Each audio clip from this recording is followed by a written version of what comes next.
for joining us at the very last podcast. The very last one.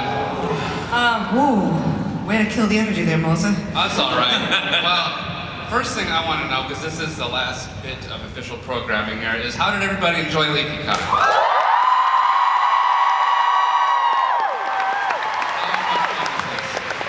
Oh my gosh, so I want to know, how many of you out here was this your first LeakyCon? Second. Third. Fourth?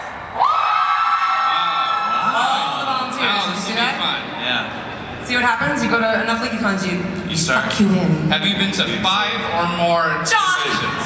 I really want to know. Conventions, Harry 5 or Potter. more Harry Potter conventions. 5 or more? How There about were- 6?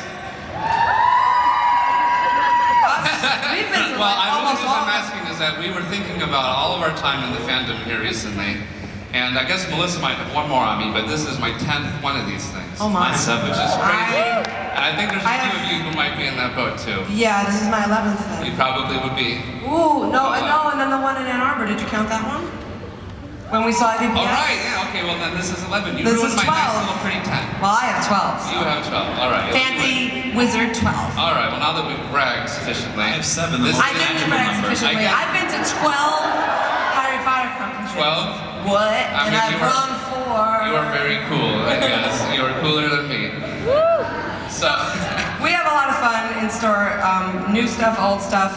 But first, we want to hear a little bit about your experiences. So, well, I guess our experiences as well. okay, why don't you guys tell me? Because I've had quite a different Well, experience. yeah, you want to take a seat? You want drinking night and talk about LeakyCon? Well, anyhow, there is definitely one major highlight that all 3 of us want to talk about. But before we get to that, Frankie, go ahead and tell me, like, what stood out to you for this LeakyCon? You've been to so many of them.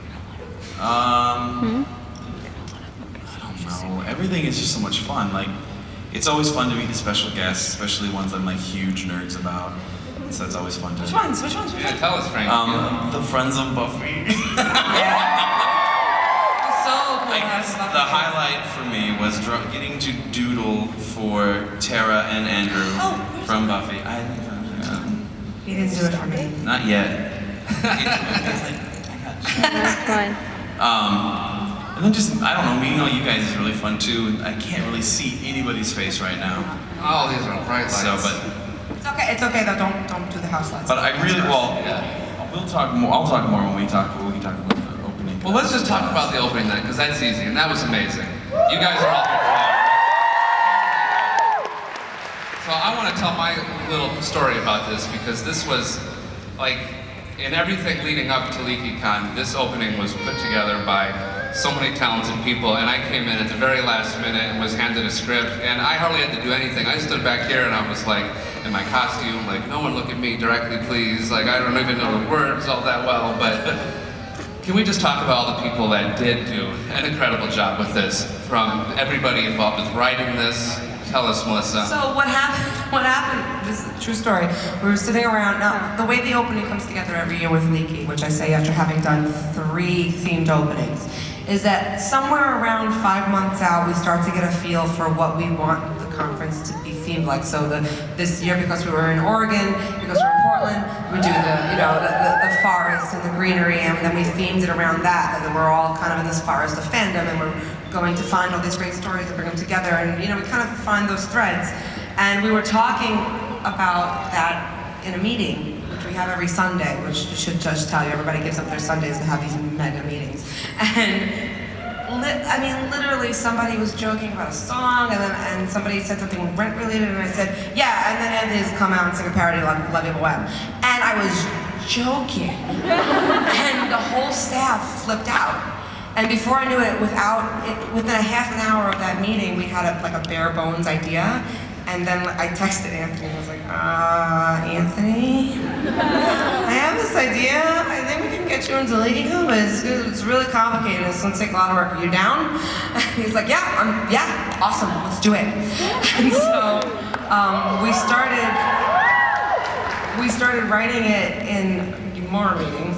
And it was around like 30% there. Like Melissa Lawson wrote that opening, like 4 days of making music, making memories, and then we all kind of fed in. Like I really wanted to get something about Esther in there, and really wanted to get that to DFTBA because it was so perfect, you know, in there. And so we all had our ideas, and we had little things of notes. Maybe like 30% done, and then the grapevine about Anthony had spread far and wide to our friends in California. Like people, I think people were just so excited that usually, you know, we say something in a manager meeting, and it's like, shh, don't say it, but everybody told one person, told one person, told one person, and before we knew it, everybody knew that Anthony was coming to LeakyCon. So it was, you know, Tessa found out, and without even telling me she knew, no, I told her, but without even telling me this is what it was about, she had guessed, while Anthony's coming, they're doing La Vie Boheme. And she sent me a message that didn't mention La Vie Boheme, but said, hey, do you need any help for the opening? And I was like, Tessa, come please, because there's all these words, and the rhyming scheme is the weirdest thing you've ever, if you really study the La Vie Boheme rhyming scheme, holy God, I don't know how he came up with it. It's really complicated. And Tessa, within a week, gave it back to me. And, you know, maybe we changed like 5% of it. Like I wrote in that whole Loki wants to go to LeakyCon 2 thing, because I just thought it would be perfect. And, you know, a couple little tweaks here and there, but she is really largely responsible for the writing of that song. Yeah, I want to hear a lot of noise for Tessa. Yeah.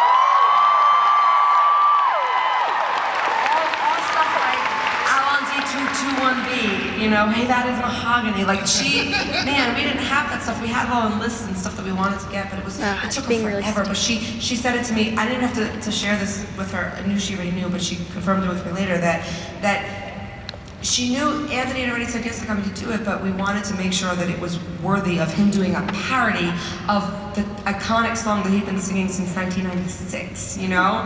And so we wanted to make sure that it was really something special.